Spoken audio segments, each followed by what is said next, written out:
For many years now, Neil deGrasse Tyson has been a great educator of science, a great role model, but lately he's been under attack. People are trying to tear him down.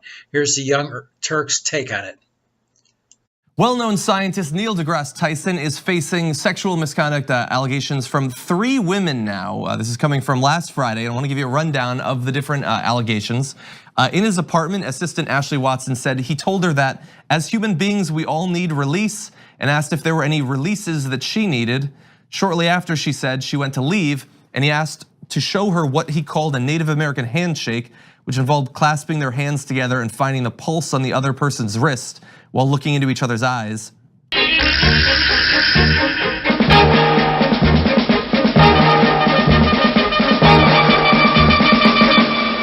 The second allegation comes from Caitlin Allers, an associate professor of physics and astronomy at Bucknell University.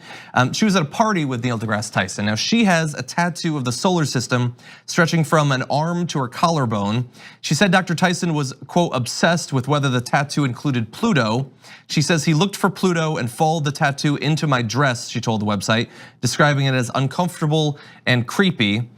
Dr. Tyson, in his message on Facebook, noted that Pluto had been declared no longer a planet just 3 years earlier, so whether people include it or not in their tattoos is of great interest to me.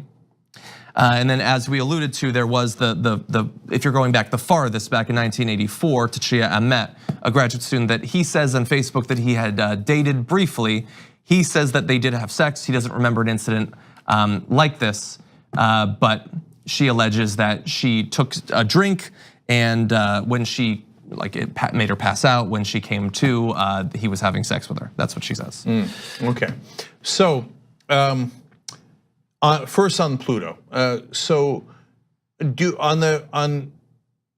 I challenge that the person was uncomfortable? I do not challenge that at all. That is their decision to make, and she thought it was creepy, etc. Is this something that you fire someone over, that they wanted to look at a tattoo of a Pluto on someone's shoulder?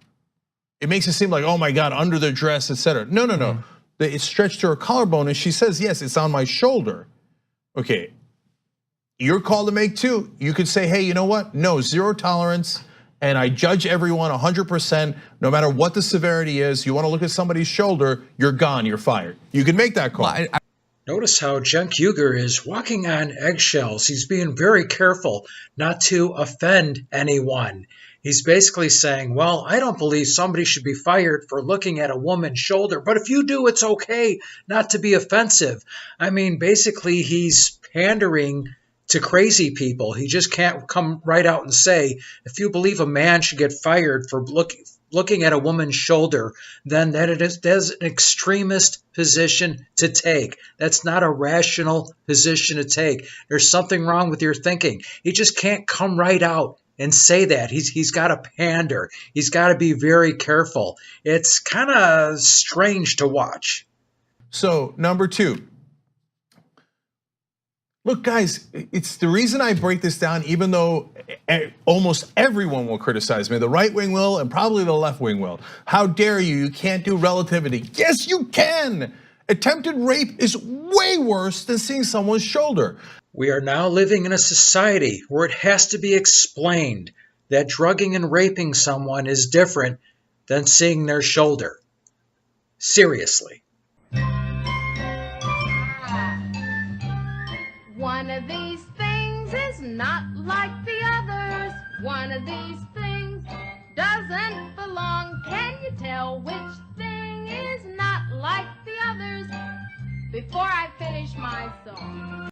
If you said shoulder is different than rape, then you're a sexist bigot. How dare you? Al Franken had a lot of different accusations of different varying degrees, and it should be taken very seriously. One of them was, as he was taking a picture, he put his hand on the person's waist.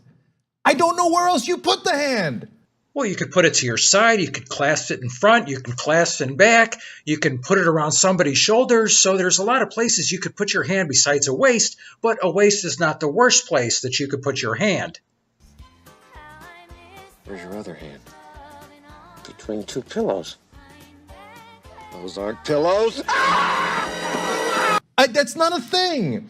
Now, that doesn't mean none of the other things are true or important or serious, right? So let's go to charge number 2 here. So the woman who worked under him. Well, now we got a different situation here, and she felt uncomfortable. So, she seems very genuine. So I take that super seriously. Now, whether you want to fire him over is a good question, because the only thing physical he did was do a handshake, and he says, and for now, I don't think that she's on the record disputing this at all, but I definitely want to hear her out on it. He says, the next day I told her, oh my God, I didn't know it made you uncomfortable. I'm so sorry. And then she accepted that apology, but she was uncomfortable enough to leave. So that's a serious matter, okay? But he never did anything more physical than a handshake. Again, your call to make, I'm just telling you what happened, right? But he did invite her over, the whole wine and inviting her over. I can see how you think that's creepy. I totally get it. And then The problem is creepy is subjective. If she was flattered or somewhat attracted to him, then it wouldn't have been creepy, but since she wasn't interested, then it's creepy. They've done studies where they took a ultra hot guy and a not so hot guy, had him approach women the same way, had him say the same things. Ultra hot guy wasn't considered creepy, but the not so hot guy, oh yeah, that guy's a real creep. So once again, creepiness is subjective. be uncomfortable working there in the future. Yes, and then Charlie Rose did similar things, but Charlie Rose would then take it to the next step, and he would come out of the shower naked. Now, none of that is alleged for Neil deGrasse Tyson. Again, uncomfortable situation, he immediately rectifies it and did nothing but a handshake. Okay, it's up to these folks, okay? And then finally, the rape allegation is super serious as it gets. Now, how do we judge that? If he was up for the Supreme Court, you know what I'd say? Do an FBI investigation and do it for long enough until we figure it out.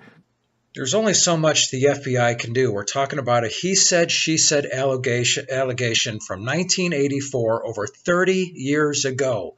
The FBI has a lot of tools at their disposal. They do not have a TARDIS. So what do you think the FBI is going to possibly come up with? Formal charges weren't applied. There was no court date. There was no cross-examination of witnesses combined with forensics. None of these things happened. It's a he said, she said from 1984. Because if he did actually rape her, I wouldn't want him on the Supreme Court. I wouldn't want him on Cosmos. I wouldn't want him on anything, okay? Now, he's not in a situation like this. I don't know how the employer investigates an allegation that old. It is very similar to the Bill Cosby allegation. Yeah. It is not similar to the Bill Cosby allegation. Bill Cosby had 60 women say that he drugged and raped them over a period of many years, over a period of decades, and he was convicted. It was ridiculous how long it took for the conviction to happen, but he had his day in court. The evidence was presented. Many of his own testimony damned him as far as putting the drugs in the drinks for these women. Neil deGrasse Tyson, one allegation from 1984. Now, any allegation needs to be taken seriously. Typically, when a woman says they were raped by a man, typically it's true, but it's not true all the time. Women have lied about being raped for whatever reason. So you have to have that day in court where the evidence is presented. Anybody calling Neil deGrasse Tyson a rapist is basically being the judge and jury without any evidence besides he said, she said, once again, from 1984. Did they have the same MO from all that time ago? Or was that in the news a lot? I'm not qualified. I have no idea. I know I'm not, and I'm saying that totally serious. I have no idea, right? But it is an allegation from a long time ago, and I don't know how an employer deals with that. How an employer deals with it was somebody convicted of a crime? If they weren't convicted, then they get the presumption of innocence. Now that's completely separate from any policies that the company has and any company policies that might have been broken by certain behavior. But that ends the take from this video clip from the Young Turks. I did think he kind of wussed out when he pandered so much to the people that are just crazy and offended by absolutely everything. But I'm not saying that's wrong, because if you want to reach a large group of people, then from a marketing perspective, from a political perspective, it does make sense to kind of pander and reach out to them and try not to offend anybody. So from the perspective of people like me, maybe you, it's kind of weird to see this pandering, but from marketing and a political perspective, it probably makes sense. But what does that say about our society when so many people have these attitudes, have this so-called no tolerance policy where they think if a man looks at a woman's shoulder that he should be fired? I mean, how crazy is it that that's such a thing? I don't know, kind of a crazy world we're living in, but hang in there. This is Jim Wall. Thanks for watching. Until next time. Cisco, do we have to leave all our good friends now?